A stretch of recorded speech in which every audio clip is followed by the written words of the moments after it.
जय श्री राधे दोस्तों, very good morning. स्वागत है आप सबका, राधे राधे। चलिए शुरुआत करते हैं दोस्तों आज का सेशन। देखिए इस सेशन को दोस्तों कंप्लीट देखिएगा, 1 से लेकर 3 नवंबर तक का हम कवर करेंगे, केवल छत्तीसगढ़ का है। और इसके साथ ही दोस्तों जो इम्पोर्टेंट है ये है लेखक और उसकी जो रचनाएं हैं, जो हाल ही में चर्चा रहे, जो नए नए रचनाएं हैं दोस्तों, इसको हम लोग आज पूरा कवर करेंगे। ठीक है, वीडियो को कंप्लीट देखिएगा। मैं हूं आप लोग का CS देवी, LTM के साथ करंट वाली चाय। पहला प्रश्न आप लोग के सामने है। देखिए यहाँ पर दोस्तों किस क्षेत्र में जो है ब्रह्म कुमारी संस्थान ने भव्य शांति शिखर का जो है निर्माण कराया है। तो यहाँ पर दोस्तों शांति शिखर का जो निर्माण है ये रायपुर में हुआ है। ओके, तो यहाँ पर दोस्तों ये नवा रायपुर के सेक्टर 20 में दोस्तों लोगों को जो है मेडिटेशन से शांति दिलाने के लिए ब्रह्म कुमारी संस्थान ने दोस्तों यहाँ पर भव्य शांति शिखर का निर्माण कराया है। ओके, और यही है भव्य ये Shanti Shikhar academy for a peaceful world का लोकार्पण दोस्तों 1 नवंबर को प्रधानमंत्री नरेंद्र मोदी जी ने यहाँ पर किया है। खास बात यह दोस्तों कि इसे जो है दान के पैसे से राजस्थानी महल के लुक में बनाया गया है। ओके, बाकी पर्यावरण जागरूकता कार्यक्रम, नशा मुक्ति कार्यक्रम भी यहाँ पर चलाए जाएंगे। ओके, नेक्स्ट प्रश्न है। देखिए यहाँ पर दोस्तों राष्ट्रपति पुरस्कार से सम्मानित कुमारी लेखनी साहू जी किस जिले से हैं। तो लेखनी साहू जी दोस्तों ये आपका कोरबा जिला से है। ओके, तो हाल ही में दोस्तों लेखनी साहू जी दोस्तों जो कि कोरबा जिले से हैं, NSS की छात्रा हैं, और उनको दोस्तों 6 अक्टूबर 2025 को राष्ट्रपति द्रौपदी मुर्मू जी के द्वारा समाज सेवा के क्षेत्र में किए गए उत्कृष्ट कार्यों के लिए क्या है सम्मानित किया गया है। ओके, चलिए नेक्स्ट प्रश्न है। देखिए शहीद वीर नारायण सिंह आदिवासी स्वतंत्रता संग्राम सेनानी स्मारक सह संग्रहालय से ये कितने रुपए की लागत से तैयार किया गया है। तो याद रखना दोस्तों कि इसे जो है ये 50 करोड़ रुपए की लागत से तैयार किया जा रहा है ना। तो हाल ही में दोस्तों इसका उद्घाटन हुआ है 1 नवंबर को दोस्तों प्रधानमंत्री नरेंद्र मोदी जी ने रजत जयंती के अवसर पर दोस्तों यहाँ पर शहीद वीर नारायण सिंह आदिवासी स्वतंत्रता संग्राम सेनानी है ना ये स्मारक सह संग्रहालय का लोकार्पण किया गया दोस्तों, है ना। किसके द्वारा किया गया तो याद रखना है प्रधानमंत्री के द्वारा दोस्तों यहाँ पर सम्मानित किया गया है। और इसे दोस्तों 50 करोड़ रुपए की लागत से तैयार किया गया है। यहाँ पर दोस्तों 14 गैलरियों में जो है ना ब्रिटिश हुकूमत काल के जो है ये जनजाति स्वतंत्रता संग्राम सेनानियों की लगभग ये 650 मूर्तियाँ यहाँ पर स्थापित की गई है। ओके, और इसी अवसर पर दोस्तों यहाँ पर पुस्तिका जो है ये शौर्य का यहाँ पर विमोचन भी किया गया है। ओके, चलिए नेक्स्ट प्रश्न है। देखिए यहाँ पर दोस्तों किस जिले के ये पंडरा पार्ट में आधुनिक संसाधनों से लैस दोस्तों तीरंदाजी अकादमी जो है स्थापित किया गया है। तो यहाँ पर ये पंडरा पार्ट ये है दोस्तों आपका ये जसपुर जिला में है। ठीक है, बी करेक्ट आंसर है। तो याद रखना दोस्तों कि यहाँ पर जसपुर जिला में दोस्तों जसपुर नगर जिले के सन्ना तहसील के पंडरा पाट में आधुनिक संस्थानों से लैस दोस्तों तीरंदाजी अकादमी जो है स्थापित किया जाएगा। और इसके लिए दोस्तों मुख्यमंत्री की जो है मौजूदगी में यहाँ पर NTPC के साथ क्या हुआ है समझौता हुआ है। ठीक है, 20 करोड़ रुपए की लागत से दोस्तों यहाँ पर ये तैयार किया जाएंगे, है ना।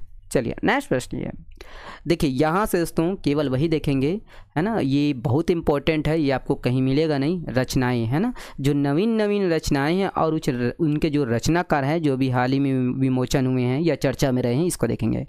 हाल ही में चर्चित दोस्तों आत्मकथा ये सुरंग के उस पार, ये किसकी आत्मकथा है। तो यहाँ पर दोस्तों सुरंग उस पार ये आत्मकथा है दोस्तों यहाँ डॉक्टर परदेसी राम वर्मा जी के। ठीक है, याद रखना है ना। तो याद रखना है दोस्तों कि यहाँ पर ये सुप्रसिद्ध साहित्यकार है दोस्तों डॉक्टर परदेसी राम वर्मा जी। इनके आत्मकथा का नाम क्या है दोस्तों सुरंग के उस पार, है ना। इसका हाल ही में दोस्तों विमोचन किसने किया है तो डॉक्टर रमन सिंह ने दोस्तों यहाँ पर इसका विमोचन किया है ना। बस ये ध्यान रखना दोस्तों कि ये सुरंग के उस पार ये किसकी आत्मकथा है। ओके, चलिए नेक्स्ट प्रश्न है।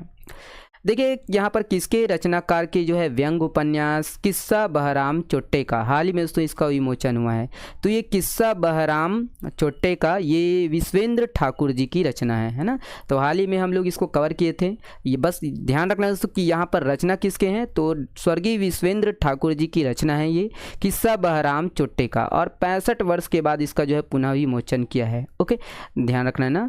और विमोचन किसने किया दोस्तों तो छत्तीसगढ़ के साहित्य अकादमी के जो अध्यक्ष हैं शशांक शर्मा जी ने इसका विमोचन किया है। पहले धारावाहिक रूप में दोस्तों इसका जो है प्रकाशन हो चुका है 1958-59 में। ओके, बस ध्यान रखना दोस्तों कि ये याद रखना ये किस्सा बहराम चोट्टे का ये व्यंग उपन्यास किसकी रचना है तो स्वर्गीय विश्वेंद्र ठाकुर जी का। ओके, चलिए अगला प्रश्न ये है। देखिए दोस्तों यहाँ पर बस्तर आरण्यक ये किसकी रचना है, तो बस्तर आरण्यक याद रखना ये डॉक्टर राम कुमार बेहार जी की क्या है, रचना है। ओके, तो याद रखना दोस्तों कि हाल ही में जो है ये प्रसिद्ध इतिहासकार और लेखक दोस्तों डॉक्टर राम कुमार बेहार का हाल ही में निधन हुआ है ना। और उनके जो लेखक है दोस्तों याद रखना 35 से अधिक जो है पुस्तकें प्रकाशित हो चुकी हैं, है ना। और 15 नवंबर 1946 को दोस्तों उनका जन्म जो है सारंगढ़ में हुआ था। देखो नॉइस आ गया है ना, तो नॉइस के लिए मैं माफ़ी चाहता हूँ, आप लोग इग्नोर कीजिएगा आज। और प्रमुख जो रचनाएं हैं दोस्तों पुस्तकें हैं यहाँ पर बस्तर आरण्यक है, बस्तर एक अध्ययन है दोस्तों, गुंडाधुर बस्तर का जन है दोस्तों, कांकेर का इतिहास है, आदिवासी आंदोलन और प्रवीर चंद्र भंजदेव है दोस्तों, और छत्तीसगढ़ का इतिहास है जो कि 2009 में आया राज्य हिंदी ग्रंथ अकादमी के द्वारा दोस्तों, है ना। और उनके अतिरिक्त पुस्तक में दोस्तों आदिवासी बस्तर इतिहास एवं परंपराएं हैं, और अन्य पुस्तक में यहाँ पर देखिए बस्तर प्रकृति और संस्कृति है। ठीक है, तो रचना याद रखना है कौन कौन से यहाँ पर रचना है। ओके, चलिए अगला प्रश्न ये है, देखिए निम्नलिखित में से कौन सी रचना दोस्तों डॉक्टर सुरेंद्र दुबे जी की नहीं है, तो डॉक्टर सुरेंद्र दुबे जी की दोस्तों नहीं है, इसका करेक्ट आंसर कौन है, डी है। ठीक है, दीवार में एक खिड़की रहती थी दोस्तों, ये नहीं है। ओके, तो याद रखना है ये दीवार में एक खिड़की रहती थी, आगे हम लोग देखेंगे। तो यहाँ पर दोस्तों हाल ही में आप लोग को पता है दोस्तों कि डॉक्टर पद्मश्री डॉक्टर सुरेंद्र दुबे जी का जो है हाल ही में निधन हो गया है ना, हार्ट अटैक से। और उनकी प्रमुख जो है रचनाओं में ध्यान रखना दोस्तों कि रचनाओं में यहाँ पर मिथक मंचन है, किस किस पर कविता लिखूं है, नुक्कड़ नाटक संग्रह दोस्तों, दो पाँव का आदमी है, मोर पंडवा गंवा गए दोस्तों, नवा सुरूज, पीरा है ना, कविता धरातल पर दोस्तों, हम बोलते क्यों नहीं, मैं छत्तीसगढ़ बोलता हूँ, सवाल ही सवाल, ये सभी दोस्तों उनकी रचना है। ठीक है, रचनाओं को विशेष तौर पर ध्यान रखना है। ठीक है, चलिए बाकी ये कौन कौन से यहाँ पर सम्मान मिला है ये सब हम लोग कवर कर चुके हैं दोस्तों, व्यक्तित्व में आप लोग रीड कर लीजिएगा। ओके, चलिए ये वाला प्रश्न देखिएगा। देखिए छत्तीसगढ़ के दोस्तों भागीरथ कवि के नाम से किसे जाना जाता है, तो छत्तीसगढ़ के दोस्तों भागीरथ कवि के नाम से जाना जाता है, देख लीजिएगा कपिलनाथ कश्यप जी। ठीक है, इसका सी करेक्ट आंसर हो जाएगा, है ना। तो याद रखना दोस्तों कि यहाँ पर कपिलनाथ कश्यप जी को जाने जाते हैं छत्तीसगढ़ में दोस्तों, भागीरथ कवि के नाम से जाने जाते हैं। ओके, बाकी रचनाओं में ध्यान रखना है कि राम कथा है दोस्तों, श्री राम कथा, श्री कृष्ण कथा दोस्तों महाकाव्य है, अंधियारी रात है नाटक है, गजरा काव्य है दोस्तों, डहर के कांटा कहानी है, नवा बिहार है दोस्तों छत्तीसगढ़ी नाटक, अब तो जागीरे सीता की अग्नि परीक्षा दोस्तों खंड काव्य है, गुरावट विवाह नाटक है दोस्तों, डहर के फूल निसैनी, श्रीमद् भागवत गीता दोस्तों ये छत्तीसगढ़ी काव्य में दोस्तों अनुवाद है। ओके, चलिए अगला प्रश्न ये है, देखिए कौन सी रचना दोस्तों यहाँ पर हरिहर वैष्णव जी का है, तो हरिहर वैष्णव जी का रचना दोस्तों उपरोक्त सभी है। ठीक है, तो यहाँ पर देखेंगे अभी, है ना, उपरोक्त सभी है। चलिए, तो यहाँ पर दोस्तों हरिहर वैष्णव जी का दोस्तों जन्म जो है ये 19 जनवरी 1955 को हुआ था, है ना। और देखिए 19 जनवरी को उनकी जयंती मनाई जाती है, और छत्तीसगढ़ के दोस्तों यहाँ पर सबसे बड़े लोक अध्येता के रूप में वे जाने जाते हैं। 21 सितंबर 2021 को उनका निधन हुआ था दोस्तों। और रचनाएं यहाँ पर दोस्तों उनकी रचनाएं ये इंपॉर्टेंट है, कौन कौन से दोस्तों रचना है, बस्तर का दोस्तों आदिवासी एवं लोक संगीत है, बस्तर के धनकुल गीत है, बस्तर के तीज त्यौहार है, मोह भंग है दोस्तों, बस्तर की आदिवासी और लोक हस्तशिल्प परंपरा है, बस्तर की मौखिक कथाएं, बस्तर का लोक साहित्य है, ये सब उनकी रचनाएं हैं।